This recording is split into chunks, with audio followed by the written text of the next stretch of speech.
আমি এখন 8 মাসের গর্ভবতী। তখন আমার মা আমার শাশুড়িকে এসে বলল, বিয়াইন আপনি তো বুড়ো হয়ে গেছেন, তার উপরে আবার বাতের রুগী। আমি বলছিলাম কি মেয়েটাকে আমি আমার সাথে আমাদের বাড়িতে নিয়ে যাই, ওর তো এখন 8 মাস চলছে, একেবারে ডেলিভারি করিয়ে নাতি নাতনি সহ নিয়ে আসবেন।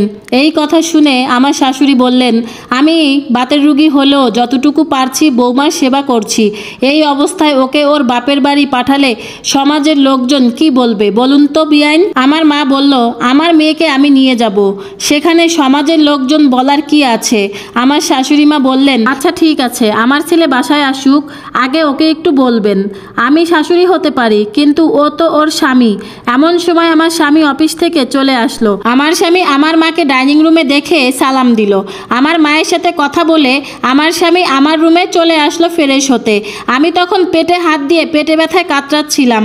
আমি আমার স্বামীকে দেখে বললাম, বাচ্চাটা তোমার মতো দুষ্টু হবে। আমার স্বামী বলল, কেন? আমি বললাম, কতক্ষণ পর পর পেটে লাথি মারে।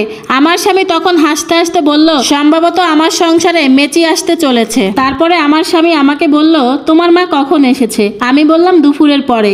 এমন সময় আমার মা আমাদের রুমে চলে আসলেন। এরপরে আস্তে আস্তে সব কথাই আমার স্বামীকে খুলে বলল।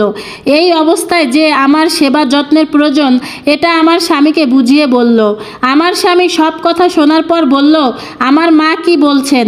আমার মার উত্তরে উনি বললেন, তোমার মা তোমার উপরে ছেড়ে দিয়েছে। আমার স্বামী এই কথা শুনে বলল, ঠিক আছে, আপনি যা ভালো মনে করেন তাই করবেন, তবে আজকের রাতটা এখানেই থাকেন, সকালে ওকে নিয়ে চলে যাবেন। তারপরে আমার মা বললেন, বাচ্চা কাচ্চা হয়ে গেলে তারপরে তুমি ওকে নিয়ে চলে এসো।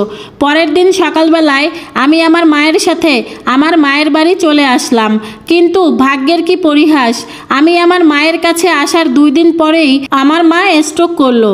আমার মার বাম পাশ অবশ হয়ে গেল। আমার মা আমাকে নিয়ে এসেছিল আমার দেখাশোনা করার জন্য, কিন্তু এখন উল্টা আমি তার দেখাশোনা করছি। আমার মা শোয়া অবস্থায় আমাকে কাঁদতে কাঁদতে বলল, মারে তোকে এনেছিলাম তোর সেবা যত্ন করার জন্য, এখন তো উল্টা তোর আমাকে সেবা করতে হচ্ছে। এই কথা শুনে আমি বললাম, মা তুমি বেশি কথা বলো না তো, ডাক্তার বলেছে তুমি এখন যতই চুপ থাকবে ততই তোমার জন্য মঙ্গল। এমন সময় দরজার কলিং বেল বেজে উঠল। আমি গিয়ে দরজা খুলতেই দেখতে পেলাম আমার স্বামী এসেছে। আমি বললাম, তুমি এসেছো? আমি বললাম, কাল থেকে বাবা মা তোমার কথাই বারবার বলছিল। মা কোথায়? আমি বললাম, রুমে শুয়ে আছে। মা তো নড়তে চড়তেই পারছে না। আমার স্বামী বলল, বাবা এখনো অফিস থেকে আসেনি? আমি বললাম, আজ 2 দিন যাবৎ বাবা অফিসে যাচ্ছেন না, তুমি আসবে বলে বাজারে গিয়েছে কিছু ভালো মন্দ সদাই করতে। এরপর আমাকে নিয়ে আমার স্বামী আমার মায়ের রুমে চলে আসলো। আমার মা আমার স্বামীকে দেখে